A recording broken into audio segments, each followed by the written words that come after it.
Hello everyone, আসসালামু আলাইকুম। নতুন একটি ভিডিওতে সবাইকে স্বাগতম। আজকে আমরা দেখব একটি উপবৃত্তের উপকেন্দ্রের স্থানাঙ্ক দেওয়া আছে এবং তার বিপরীত দ্বিঘাক্ষের সমীকরণ দেওয়া আছে, আর তার ইসেন্ট্রিসিটি বা উপকেন্দ্রিকতা দেওয়া আছে, উৎকেন্দ্রিকতা। তো আমাদের সেখান থেকে সেই উপবৃত্তের সমীকরণ বা ইকুয়েশনটা আমাদের বের করতে হবে।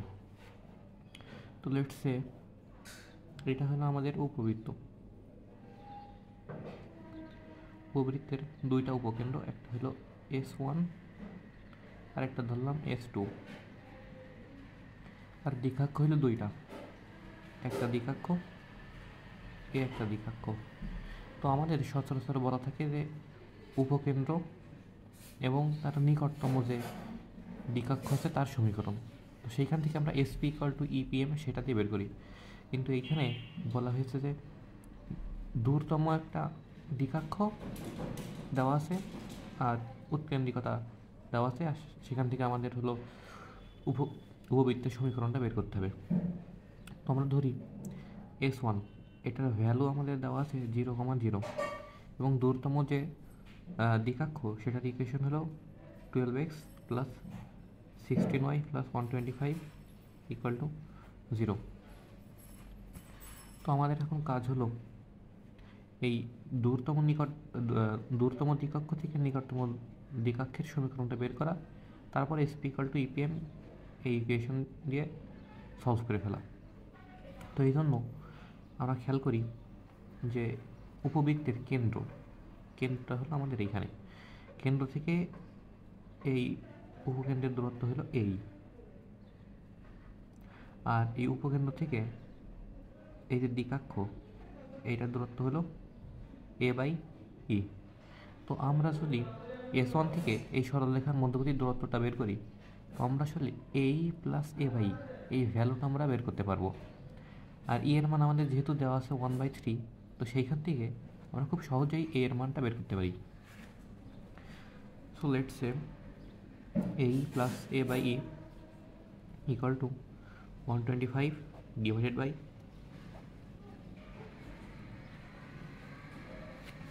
এটা যদি আমরা সলভ করি,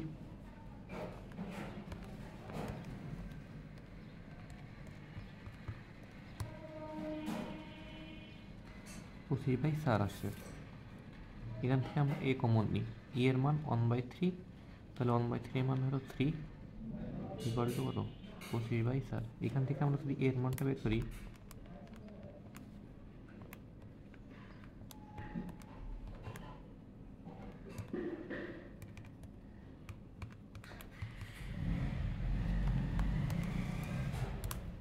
এখান থেকে আমাদের A এর মান আসছে হলো 15/8। তো আমাদের S1 থেকে নিকটতম যেই দ্বিঘাক্ষ সেটার যে দূরত্ব সেটা আমাদের এখন বের করতে হবে। তো এইখান থেকে এই পর্যন্ত দূরত্ব হলো A/E, আর এইটুক দূরত্ব হলো এই, মানে কেন্দ্র থেকে উপকেন্দ্রের দূরত্ব হলো এই, এবং কেন্দ্র থেকে কেন্দ্র থেকে দ্বিঘাক্ষের দূরত্ব হলো A/E। তো আমরা যদি A/E থেকে এই বের করি, তাহলে এই দূরত্বটা পেয়ে যাব। তো আমাদের এখন দেখতে হবে A/E - A = কত হয়। তো আমরা A/E বের করি, A কত 15/8, 1/E মানে 3 মাইনাস 15/8 × 1/3, এটা আসছে 15/8 × 3 মাইনাস 15/8 × 1/3 কত 5। তো এখন এটা যদি আমাদের Z ধরি এবং এটা যদি আমাদের Z প্রাইম ধরি, তো আমাদের S1 মানে উপকেন্দ্র এই সরলরেখাকে A + A/E = A - A/E এই অনুপাতে বিভক্ত করছে না, এই যে এতটুকু দূরত্ব হলো A/E + A, আর এতটুকু দূরত্ব হলো A/E - A। তো আমাদের এই ভ্যালুটা তো আমরা বের করতে পারবো এই ইকুয়েশন থেকে। আর এই ইকুয়েশন, এই দুটার যে সেট বিন্দু সেটাই আমাদের হলো জেডের স্থানাঙ্ক।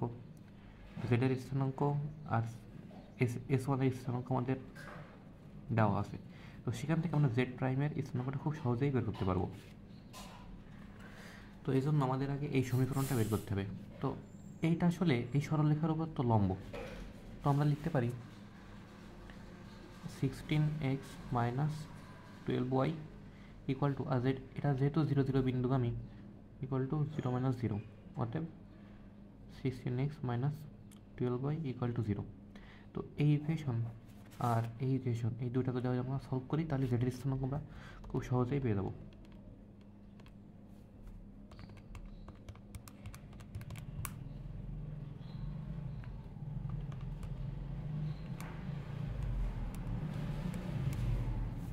তো আমাদের জেডের স্থানাঙ্ক আছে -15/4,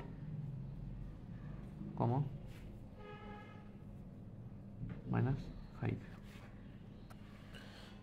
তো এখন আমরা যদি জেড প্রাইমের ভ্যালুটা আমরা বের করতে চাই, তো আমরা দেখব যে হলো S1, এটা হলো এই minus a by is to এই প্লাস a বাই, এই অনুপাতে এটাকে বিভক্ত করেছে।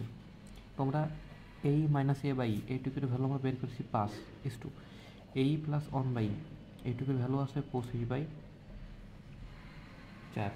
তো এখান থেকে আমরা যদি দেখি তাহলে আমাদের অনুপাতটা আসছে হলো 4:5, 4:5। তো আমাদের জেড প্রাইম এর স্থানাঙ্ক যদি আমরা এক্স ওয়াই ধরি, তাহলে z prime x comma y, তো সেক্ষেত্রে আমাদের ইকুয়েশন আসছে 5x1 plus 4 into -15/4 divided by 5 plus 4 equal to 0। তো এখান থেকে আমাদের x1 এর ভ্যালু আসবে 3। একইভাবে যদি আমরা ওয়াইটা দেখি তাহলে আসবে 5y1 plus 4 into -5 divided by 5 plus 4 equal to 0। তো এখান থেকে আমাদের y1 এর ভ্যালু আসছে 4। তো আমরা জেড প্রাইমের ভ্যালুটা আমরা বের করে ফেলছি 3,4। তো এখন এই সমীকরণটা বের করাটা খুব ইজি। এই রেখা সমান্তরাল এবং এই বিন্দুগামী। তো আমাদের ইকুয়েশনটা হলো 12x plus 16y equal to 12 into 3 plus 16 into 4।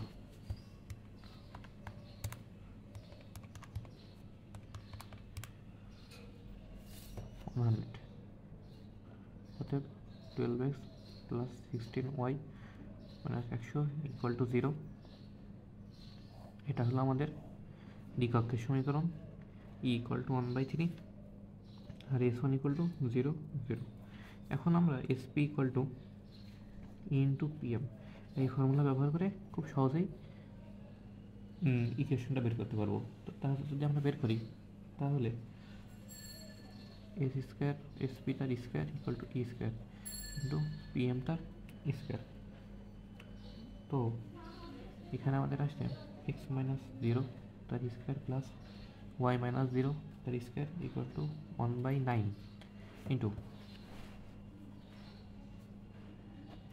এখানে আসছে 3x মাইনাস 4y মাইনাস 25 এইটুকুর স্কোয়ার, যেহেতু মডুলাস স্কোয়ার করা হয়েছে সেগুলো উঠে গেছে, by 3 square plus 4 square, root square কাটা। তো এইটুকু যদি আমরা ক্যালকুলেশন করি তাহলে আমরা পাবো x square plus y square equal to 225, 3x plus 4y minus 25টা হোল স্কোয়ার। তো এটা হলো আমাদের কাঙ্ক্ষিত ইকুয়েশন। তো এখানে মেন ঝামেলাটা ছিল দূরতম দ্বিকক্ষের সমীকরণটা দেওয়া ছিল। যদি নিকটতমটা দেওয়া থাকতো তাহলে শুধু একটুকু করলে আমাদের কাজ হয়ে গেছিলো। তো আমাদের দূরতম দ্বিকক্ষ থেকে নিকটতম দ্বিকক্ষের সমীকরণটা বের করার জন্যই এত কিছু। তো ধন্যবাদ সবাইকে, আসসালামু আলাইকুম।